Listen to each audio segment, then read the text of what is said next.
الرفق واللين بالبهائم إن من كمال ديننا الحنيف وسماحة شريعتنا الكاملة أنها أمرتنا بالإحسان والرحمة والرفق حتى بالبهائم. فالرحمة بالحيوان والرفق به أيها الأحبة والإخوان من الإحسان الذي يدخل صاحبه الجنان بإذن المنان. اب یہ بہت ہی زبردست چیپٹر ہے کہ جس میں جانوروں کے ساتھ کائنڈنس اور مرسی اور شفقت اور محبت کا سلوک کرنے کا حکم دیا جا رہا ہے۔ ان من کمال دیننا، ہمارے دین کی جو پرفیکشن ہے یا کمال ہے، الحنیف جو یکسو ہے، وہ سماحت شریعتنا الکاملہ، اور ہماری شریعت کی جو فراخی ہے اس کا جو کمال ہے، انہا امرتنا، کہ اس نے ہمیں حکم دیا ہے، بالاحسان والرحمت والرفق، احسان، رحمت اور نرمی کا، حتی بالبہائم، یہاں تک کہ مویشیوں کے ساتھ۔ فالرحمت بالحیوان والرفق به، تو حیوان کے ساتھ رحمت اور نرمی، ایھا الاحبۃ والاخوان، اے پیارو اور بھائیو، من الاحسان الذی یدخل صاحبہ الجنان، اس احسان میں سے ہے جو اپنے کرنے والے کو جنتوں میں داخل کرے، جنان جنت، باذن المنان، اللہ المنان کے اذن سے، توفیق سے، حکم سے، ٹھیک ہے۔ یعنی جانوروں کے ساتھ نرمی اور حسن سلوک جو ہے وہ بہت بڑا کام ہے۔ وہ تو بیچارے کچھ سمجھتے نہیں، لیکن شفقت اور حسن سلوک کو مستحق ہے۔ جو ان کے ساتھ کرے گا اللہ سبحانہ وتعالیٰ اس کا بدلہ جنت کی شکل میں دے گا۔ اب یہاں مشہور واقعہ لاتے ہیں جو ہم بہت دفعہ سن پر پڑھ چکے ہیں۔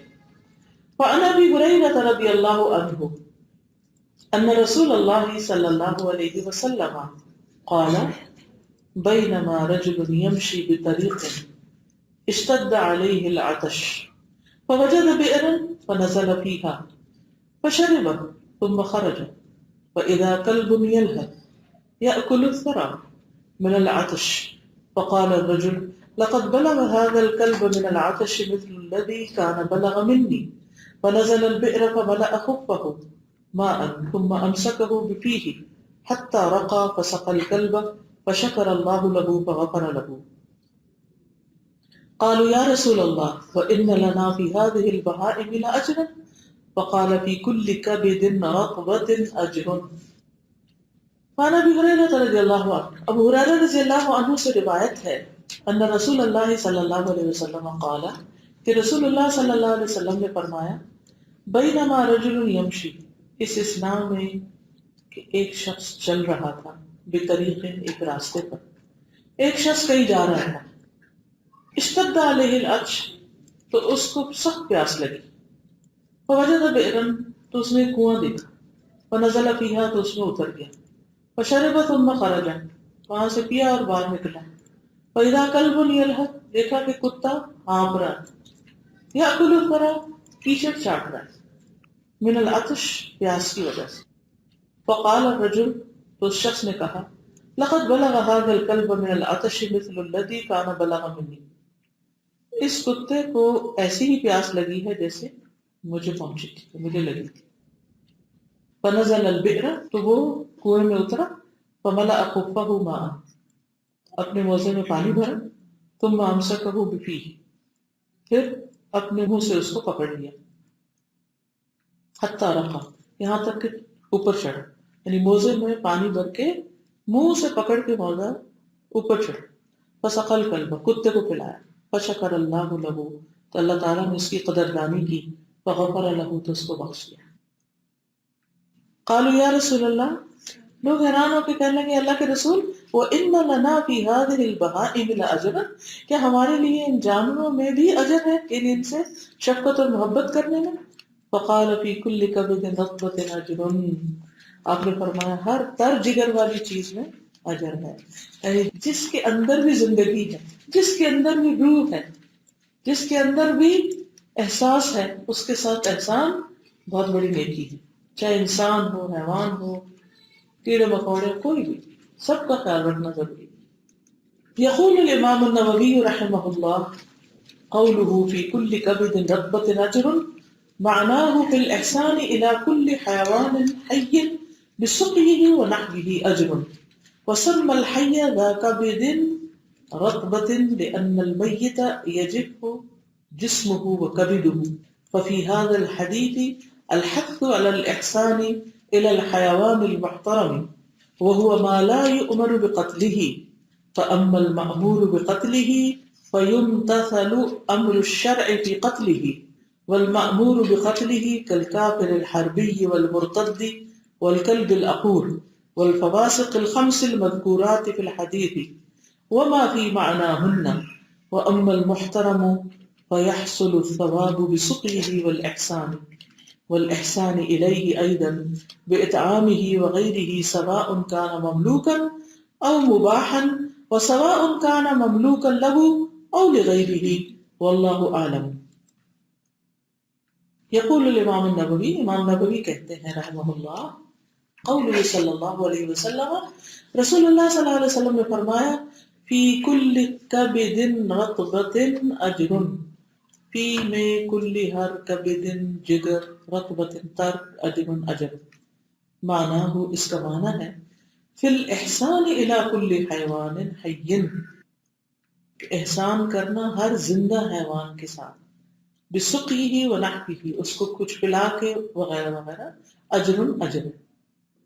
وسم الحی ذا کبد رطبۃ، اور زندہ کو تر جگر والا کہا گیا، لأن المیت، کیونکہ میت، یجف جسمہ وکبدہ، اس کا جسم اور اس کا جگر سوکھ جاتا ہے، ڈرائی ہو جاتا ہے، اس کا پانی نکل جاتا ہے. وفی ھذا الحدیث، اس حدیث میں، الحث علی الاحسان، احسان کرنے پر ابھارا گیا، الی الحیوان المحترم، محترم حیوان کے ساتھ. اب حیوانوں میں بھی کچھ محترم ہے، جی ہاں، وہ اور وہ ہے ما لا یؤمر بقتلہ، جن کو مارنے کی اجازت نہیں، جن کو قتل نہیں کر سکتے. فاما المأمور بقتلہ، جہاں تک ان جانوروں کا تعلق ہے جن کو قتل کرنے کا حکم دیا گیا، فیمتثل امر الشرع فی قتلہ، تو شریعت کے حکم پر عمل کیا جائے گا. یمتثل، امتثال ہوتا ہے اطاعت، اطاعت کی جائے گی شریعت کے حکم پر، فی قتل ہی، اس کے قتل کرنے کے معاملے میں.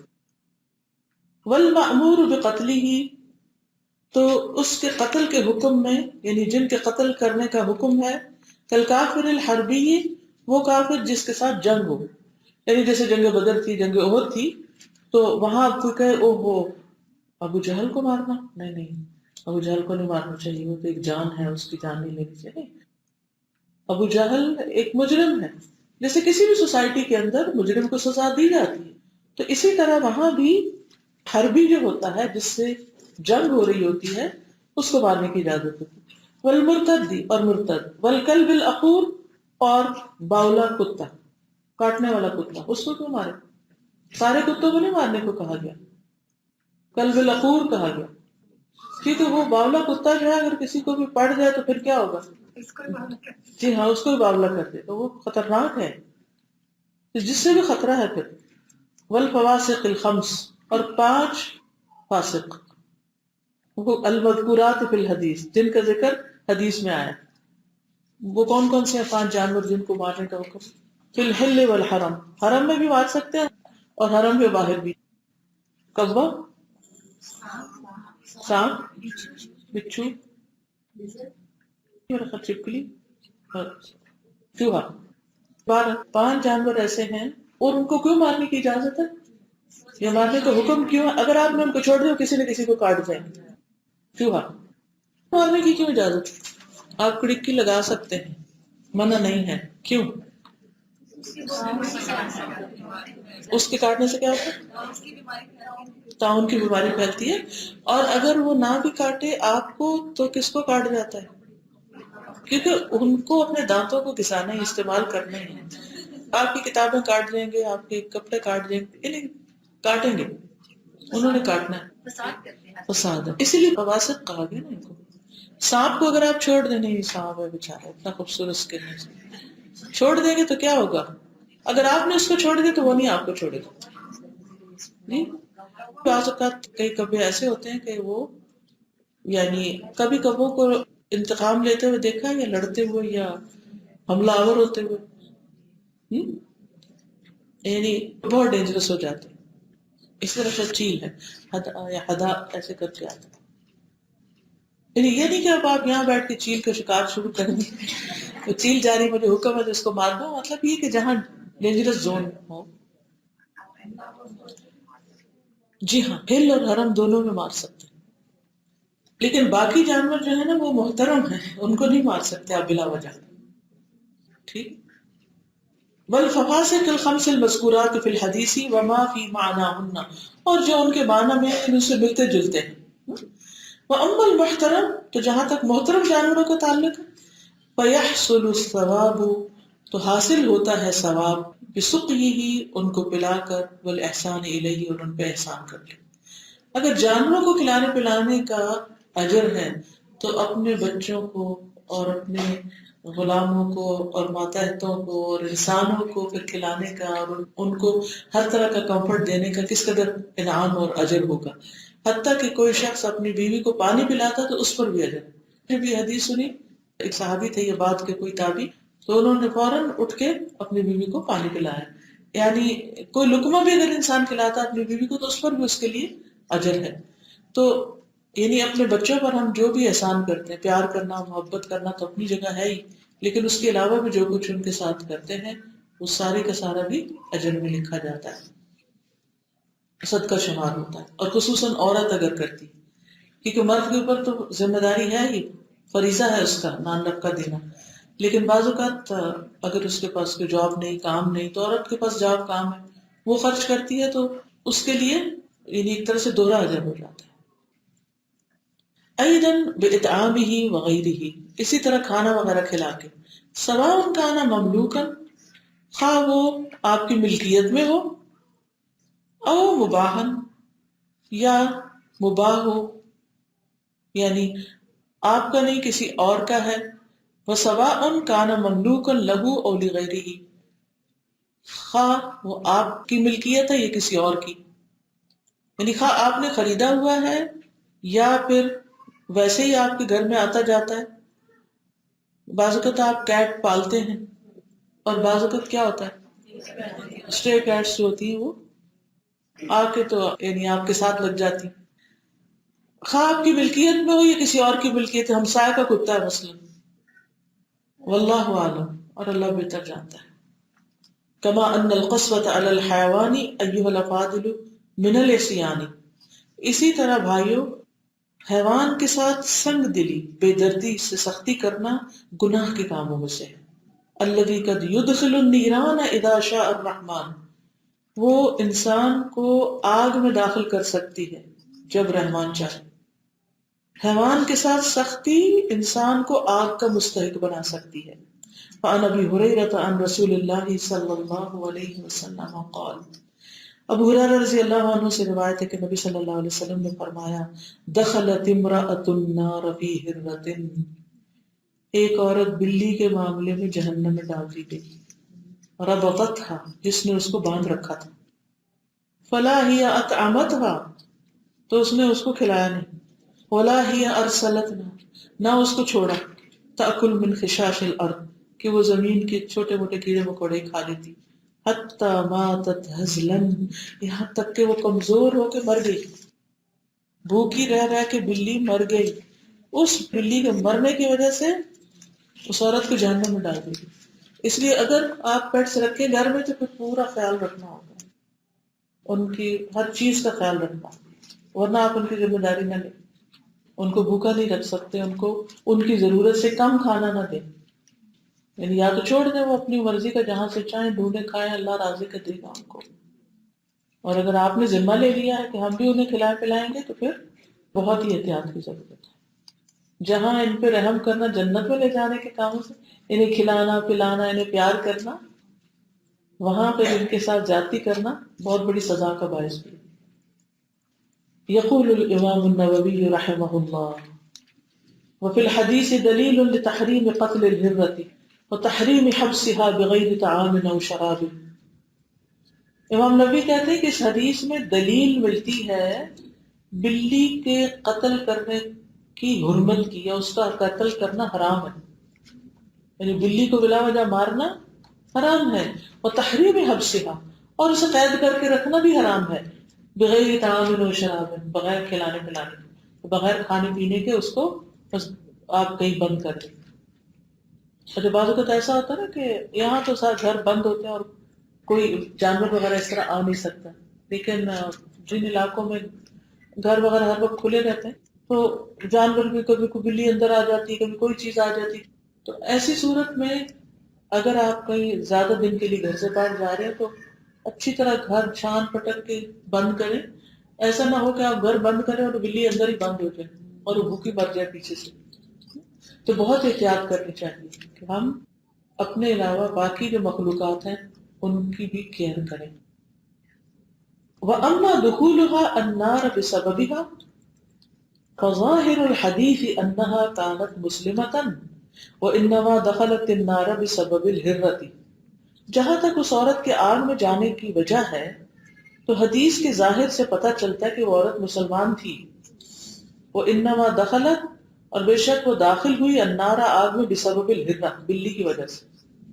وذکر القاضی، اور قاضی ایاز کہتے ہیں، انہ یجوز انہا کافرۃ عذبت بکفرها وزید فی عذابها بسبب الہرۃ واستحقت ذلك لکونها لیست مؤمنۃ تغفر صغائرها باجتناب الکبائر۔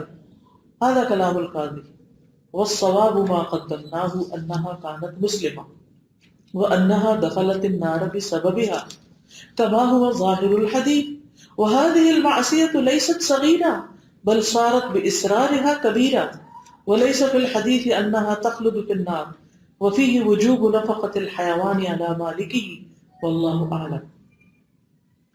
وہ کہتے ہیں کہ قاضی ایاز یہ کہتے ہیں کہ وہ عورت مسلمان نہیں تھی، انہا کافرہ، وہ کافر تھی، اس وقت بکفرها، اپنے کفر کی وجہ سے سزا دی گئی، وزید بھی عذابها، اور اس کے عذاب میں اضافہ کیا گیا، بسبب الہرۃ، بلی کی وجہ سے، واستحقت ذالک، اور وہ اس کی مستحق ہوئی، لکونها لیست مؤمنہ، کیونکہ وہ مومن نہیں تھی، کہ تغفر صغائرها باجتناب الکبائر، کہ اس کے صغیرہ گناہ کبائر سے بچنے کی وجہ سے معاف کر دیے جائیں۔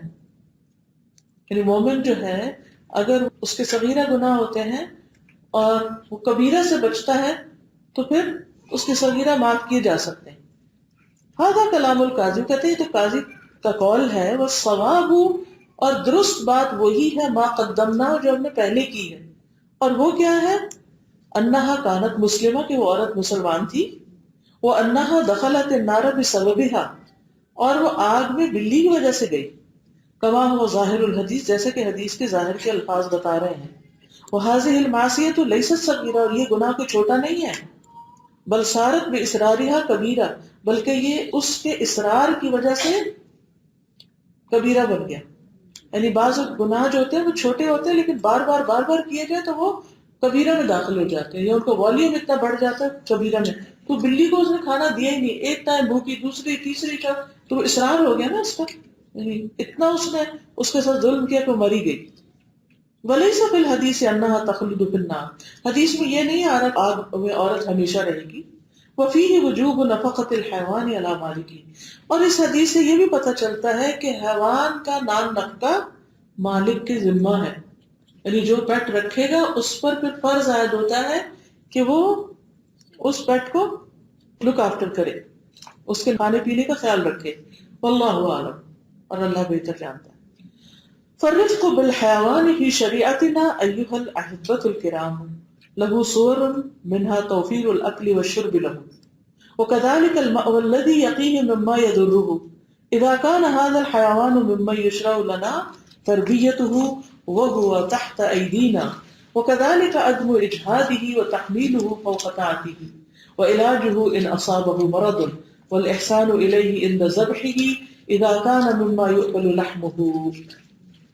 فالرفق بالحیوان، حیوان کے ساتھ نرمی کرنا، فی شریعتنا، ہماری شریعت کا حصہ ہے، یہ ہماری شریعت، ہمارے دین نے ہمیں سکھایا کہ اینیملز کے ساتھ کائنڈ رہو۔ ایھا الاحبۃ الکرام، اے معزز بھائیو، لہو صور، اس کی کئی شکلیں ہیں، یعنی نرمی کیسے کیسے ہوگی اس کے کئی طریقے ہیں۔ منہا ان میں سے توفیر الاکل و شرب لہو، اس کو پورا پورا کھانا پینا دینا، ان کے کھانے پینے کا پورا انتظام کرنا۔ توفیر کا مطلب ہے وافر مقدار میں دینا، جتنی ان کی ضرورت ہے۔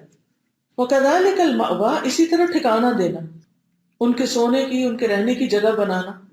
الذی یقیہ مما یضرہ، جو انہیں اس سے بچائے جو ان کو نقصان دے سکتی۔ یہ نہیں کہ آپ مرغیاں پال لیں اور پھر بلی کو بھی آنے کی اجازت دیں تو وہ جب چاہے ان کو چیڑ پھاڑ کے کھا لے، نہیں، پھر ان کو رات کے وقت کہیں محفوظ جگہ ڈبے میں بند بھی کریں۔ وَكَذَلِكَ الْمَأْوَى الَّذِي يَقِيهِ مِمَّا يَضُرُّهُ إِذَا كَانَ هَذَا الْحَيَوَانُ، اگر یہ حیوان ممن یشرع لنا تربیتہ، جس کی تربیت ہمارے لیے جائز ہے، یا جس کو رکھنا پالنا۔ تربیت کا مطلب یہاں کیا؟ جس کو پالتو بنانا یا جس کو لک آفٹر کرنا، اس کی ہمیں اجازت ہے، یعنی اس کو منع نہیں کیا شریعت نے۔ وَهُوَ تحت ایدینا، اور وہ ہماری ملکیت میں ہے، ہمارے ہاتھ کے نیچے ہے۔ وَكَذَلِكَ، اسی طرح عدم اجہادہ، اس کو تھکائے نہیں، دوڑا کے اس کو اتنا نہیں اس پہ مشقت ڈالیں۔ وَتَحْمِيلُهُ فَوْقَ طَاقَتِهِ، اور اس کی طاقت سے زیادہ اس پہ بوجھ نہ ڈالیں۔ وَعِلَاجُهُ، اور اس کا علاج کروائیں۔ ان اصابہ مرض، اگر اس کو کوئی بیماری پہنچے، اگر حیوان بیمار ہو جائے تو اس کو ویٹ کے پاس لے جائیں۔ والإحسان الیہ، اور اس پر احسان کرنا، عند ذبحہ، اس کو ذبح کرتے وقت، اذا کان مما یؤکل لحمہ، خاص طور پر اگر اس کا گوشت کھایا جاتا ہے۔ اگر اس کو ذبح کرنا ہو تو ذبح کرتے وقت اسے اچھے طریقے سے ذبح کیا جائے، خصوصاً اگر اس کا گوشت کھایا جاتا ہے۔ آپ نے وہ ویڈیو دیکھی ہوگی جس میں ہم نے دیکھا ہوگا کہ اتنے پیار سے بکروں کو لاتے ہیں، لٹاتے ہیں، ان کے کانوں کو دورہ کرتے ہیں، اور پھر اس کے بعد بسم اللہ الذی لا یضر پڑھتے ہیں، اور وہ آرام سے لیٹ جاتے ہیں اور ان کو اللہ اکبر کہہ کے ذبح کر دیتے ہیں۔ فعن شداد بن اوس رضی اللہ عنہ ان رسول اللہ صلی اللہ علیہ وسلم قال ان اللہ كتب الاحسان على كل شيء۔ شداد بن اوس رضی اللہ عنہ کہتے ہیں کہ رسول اللہ صلی اللہ علیہ وسلم نے فرمایا، بے شک اللہ نے ہر چیز پر احسان کرنا لکھ دیا۔ فَإِذَا قَتَلْتُمْ فَأَحْسِنُوا الْقِتْلَةَ، جب تم قتل کرو تو اچھی طرح قتل کرو، یعنی احسان کے ساتھ، حد یا قصاص وغیرہ میں۔ وَإِذَا ذَبَحْتُمْ، اگر تم ذبح کرو، فَأَحْسِنُوا الذَّبْحَ، تو ذبح بھی عمدہ طریقے سے کرو۔ وَلْيُحِدَّ أَحَدُكُمْ شَفْرَتَهُ، چاہیے کہ تم میں سے ایک اپنی چھری تیز کر لے، اس کی دھار کو تیز کر لے۔ شفرہ کہتے ہیں چھری کی دھار کو۔ فَلْيُرِحْ ذَبِيحَتَهُ، اور چاہیے کہ اپنے ذبیحہ کو راحت پہنچائے، یعنی اس کو سکون دے، یعنی ایسے ذبح کرے کہ اس کو تکلیف نہ ہو۔ یقول الامام ابن دقیق العید رحمہ اللہ، وهذا الحدیث من الاحادیث الجامعۃ لقواعد کثیرۃ۔ امام ابن دقیق العید کہتے ہیں کہ یہ حدیث جامع حدیث میں سے ہے جس میں سے بہت سے قواعد نکلتے ہیں۔ ومعنى احسان القتل، اور قتل میں احسان کا مطلب کیا ہے؟ ان یجتہد فی ذلک، کہ وہ اس کی کوشش کرے، ولا یقصد التعذیب، اور تشدد یا عذاب دینے کا ارادہ نہ کرے، یعنی اپنی طرف سے پوری کوشش کرے کہ جانور کو تکلیف نہیں دے، اس کے دل میں جانور کو ستانے کا کوئی ارادہ نہ ہو۔ وإحسان الذبح فی البہائم، اور مویشیوں میں ذبح کرنے میں احسان کے معاملے میں ان یرفق بالبہیمۃ، کہ نرمی کرے جانور کے ساتھ، ولا یسرعها بغتۃ، اس کو اچانک نہ گرائے، جیسے بکرا وغیرہ ذبح کرنا تھا، اسے اٹھا کے نہ پٹکے، اس دھکا دے کے نہ لٹائے۔ ولا یجرها من موضع الى موضع، اور اس کو ایک جگہ سے دوسری جگہ کھینچتا نہ جائے۔ بعض اوقات کیا کہتے ہیں، اس کا کان پکڑ لیتے ہیں اور اسے کھینچ کے لے جاتے ہیں، یہ بھی زیادتی ہے۔ وان یوجهها الى القبلۃ، اور اس کو قبلے کی طرف لٹائے، یعنی اس کو ذبح کرتے ہیں اس کا چہرہ قبلے کی طرف کرے۔ ویسمی، اللہ کا نام لے، ویحمد، اللہ کی حمد کرے، بسم اللہ الحمدللہ پڑھے، ویقطع الحلقوم والودجین، اور اس کا حلق کاٹے اور ابلی ہوئی دو رگیں کاٹے، جگولر وینز جو ہے۔ وَيَتْرُكَهَا إِلَىٰ أَن تَبْرُدَ، اور اس کو چھوڑ دے ذبح کرنے کے بعد حتیٰ کہ وہ ٹھنڈا ہو جائے. یہ نہیں کہ وہ تڑپ رہا ہے اور آپ کھال اتارنا شروع کر دیں، ایسا نہیں کریں. وَالْاعْتِرَافُ لِلَّهِ تَعَالَى بِالْمِنَّةِ وَالشُّكْرِ عَلَىٰ نِعَمِهِ، اور اعتراف کرے اللہ تعالیٰ کے احسانات کا اور اس پہ شکر ادا کرے اس کی نعمتوں پر. فَإِنَّهُ سُبْحَانَهُ سَخَّرَ لَنَا مَا لَوْ شَاءَ لَسَلَّطَهُ عَلَيْنَا، کہ اللہ نے ان کو ہمارے لیے مسخر کیا، اگر اللہ چاہتا تو انہیں ہم پہ مسلط کر دیتا، یعنی یہ جانور ہم پہ حاوی ہو جاتے، ہم ذبح ہی نہ کر سکتے. وَأَبَاحَ لَنَا مَا لَوْ شَاءَ لَحَرَّمَهُ عَلَيْنَا، اور اس نے ہمارے لیے ان کو مباح کیا کھانے پینے کے لیے، اگر چاہتا تو وہ ان کو بھی حرام کر دیتا، تو پھر کیا ہوتا؟ کوئی بات بھی کیوں نہ ہوتا. جی ہاں. اچھا آپ دیکھیے کہ ہمارے دین میں نا اعتدال ہے. نہ تو یہ کہا کہ جن جانوروں کو کھانا تمہاری ضرورت ہے یا اللہ نے تمہارے لیے پیدا کیے ان کو کھایا نہ جائے، اور انسان یہ کہے کہ میں تو ویگن ہوں، میں تو ویجیٹیرین ہوں، میں نہیں کھاؤں گا ان کو. اور نہ یہ کہا کہ اگر تم انہیں رکھو، پالو یا بڑھاؤ تو پھر ان کے ساتھ جو چاہو کرو، کوئی زیادتی نہیں، ظلم نہیں، تکلیف نہیں. ان جانوروں کو اللہ نے بنایا انسان کے لیے نا، لہٰذا ان کی بھی سیٹسفیکشن اس میں جب وہ انسان کے کام آتے ہیں. اگر وہ ویڈیو آپ دیکھ لیں نا تو آپ دیکھیں کہ یوں لگتا ہے کہ جیسے وہ ہاتھ لگاتے ہیں بس وہ لیٹ ہی جاتے ہیں، کیونکہ اللہ نے ہمارے لیے مسخر ہی اس لیے کیا، ورنہ اللہ تعالیٰ ان کو مسخر نہ کرتا. یہ ان کے ساتھ ظلم نہیں ہے جیسے کہ بعض لوگوں کا خیال ہے کہ میٹ کھانا جو ہے وہ جانوروں کے ساتھ ظلم ہے. اور سب سے بڑی بات یہ ہے کہ ہم اس معاملے میں اپنی عقل کو نہیں استعمال کر سکتے. جس چیز کو اللہ نے حلال کیا اس کو حرام کرنے کا اختیار نہیں ہمیں، یہ دین کے خلاف ہوگا. وَلَا تَقُولُوا لِمَا تَصِفُ أَلْسِنَتُكُمْ هَذَا حَلَالٌ وَهَذَا حَرَامٌ، مت تم کہو ان کے بارے میں جن کو تمہاری زبانیں بس بیان کرتی کہ یہ حلال ہے، یہ حرام ہے، یہ کھانا چاہیے، نہیں کھانا چاہیے، یہ رحم ہے اور یہ بے رحمی ہے، اس کا فیصلہ ہم خود سے نہیں کر سکتے. اصل کیا ہے؟ جس کو اللہ نے جائز اور مباح اور حلال قرار دیا اس کو کھاؤ اور شکر ادا کرو، جس سورۃ الحج میں بھی آتا نا، کلوا منہا وَأَطْعِمُوا الْبَائِسَ الْفَقِيرَ، خود بھی کھاؤ، ضرورت مند کو بھی دو، فقیر کو بھی دو، اور اصل کیا ہے؟ شکر کرو اللہ کا. اما الحیوانات الاخرى السائبہ، جہاں تک دیگر چرنے والے جانوروں کا تعلق ہے، التي لیست تحت ایدینا، جو ہمارے کنٹرول میں نہیں، باہر بھاگ پھر رہے ہیں، اب التي لا يشرع لنا تربیتها، یا ان کی تربیت یا ان کو پالنا ہمارے لیے جائز نہیں. ولم نؤمر بقتلها، اور ہمیں حکم نہیں دیا گیا ان کو مارنے کے لیے، شیر، ریچھ وغیرہ ہیں. فعلینا كذلك ان نرفق بها ما امکن، تو ہمارے لیے لازم ہے کہ ان کے ساتھ بھی نرمی کا سلوک کریں جتنا ممکن ہو. ونعینها ما استطعنا، اور ان کی مدد کریں جتنی ہم میں استطاعت ہو. ولنحذر من اذیتها، اور ہم بچیں ان کو اذیت دینے سے. او الحاق الضرر بها او بذریتها، یا انہیں یا ان کی اولاد کو نقصان دینے سے بچیں. آپ یاد ہے نا وہ چڑیا کے بچے پکڑ لیے تھے تو آپ نے منع کیا تھا اس سے، یعنی جانوروں کو ستانا یا ان کے بچوں کو ستانا دونوں ہی منع ہے. او من اتخاذها لهوا نتسلی بها، سبحان اللہ، یا ان کو بنانا فن کا ذریعہ. اتخاذها لهوا، لہو ہے فن، یعنی انٹرٹینمنٹ کا ذریعہ بنانا، نتسلی بها جس سے یعنی we have fun، نتسلی یعنی جس سے ہم سیٹسفائی ہوں، خوش ہوں، مزے کریں.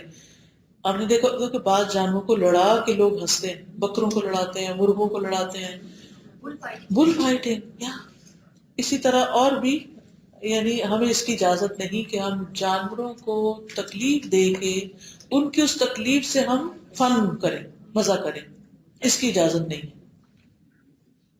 فعن عبداللہ بن عباس رضی اللہ عنہما، عبداللہ بن عباس رضی اللہ عنہما سے روایت ہے، ان النبی صلی اللہ علیہ وسلم قال، نبی صلی اللہ علیہ وسلم نے فرمایا، لا تتخذوا شیئا فیہ الروح غرضا، جس چیز میں روح ہو اس کو نشانہ نہ بناؤ، آبجیکٹ نہیں بناؤ. یعنی آپ یہ نہیں کر سکتے کہ کسی پرندے کو باندھ دیں اور پھر آپ باندھ کے اس کے اوپر نشانے لگائیں، یا کسی جانور کو کھڑا کر لیں، بکرے کو، اور دور کھڑے ہو کے لوگ اس کے اوپر نشانہ بازی کرے، تیر برسائیں یا کچھ کرے کہ جی ہم کیا کر رہے ہیں، پریکٹس کر رہے ہیں. نہیں، ضرور ان کو بھاگتے ہوئے کرو، باندھ کے نہیں کر سکتی، یہ ظلم ہوگا. ٹھیک ہے. غرض کہتے ہیں آبجیکٹ کو. یقول القاضی ایاز رحمہ اللہ غرضا ای ان ينصب ما فيه روحا للرمی بالسهام. غرضاً کا معنی ہے کہ ان کو نصب کر دیا جائے، کہیں باندھ دیا جائے جن میں روح ہے تیر پھینکنے کے لیے، تیروں سے نشانے بنانے کے لیے ان کو باندھ دیا جائے، تو اس کی اجازت نہیں. یقول الامام النووی رحمہ اللہ لأنه تعذیب للحیوان وإتلاف لنفسه وتضييع لماليته وتفويت لذكاته ان كان مذکا ولمنفعته ان لم يكن مذکا. امام نووی کہتے ہیں رحمۃ اللہ علیہ لأنه کیونکہ اس میں تعذیب اذیت دینا ہے، تشدد کرنا ہے، للحیوانی حیوان کے لیے، وإتلاف لنفسه اور اس کی جان ضائع کرنا، وتضییع لمالیته اور اس کی قیمت ضائع کرنا، وتفویت لزکاتہ اور اس کے پاک کرنے کو یا ذبح کرنے کو یا اس کے فائدے کو فوت کرنا ہے. ان کان مذکا اگر وہ ان جانوروں میں سے ہے جو ذبح کیے جاتے ہیں، ولمنفعتہ اور اس کے فائدے کو ضائع کرنا ہے، ان لم یکن مذکا اگر وہ ذبح نہ کیے جاتے ہیں. جیسے کوئی شیر وغیرہ ہے تو وہ ذبح تو نہیں کیے جاتے، لیکن یہ ہے کہ اگر آپ اس کو ابیوز کریں گے تو پھر اس کی جو ویلیو ہے یا مالیت ہے یا اس کے جو فائدے ہیں اس کی کھال بال کے، اس سے آپ محروم ہو جائیں گے، اس کی اجازت نہیں.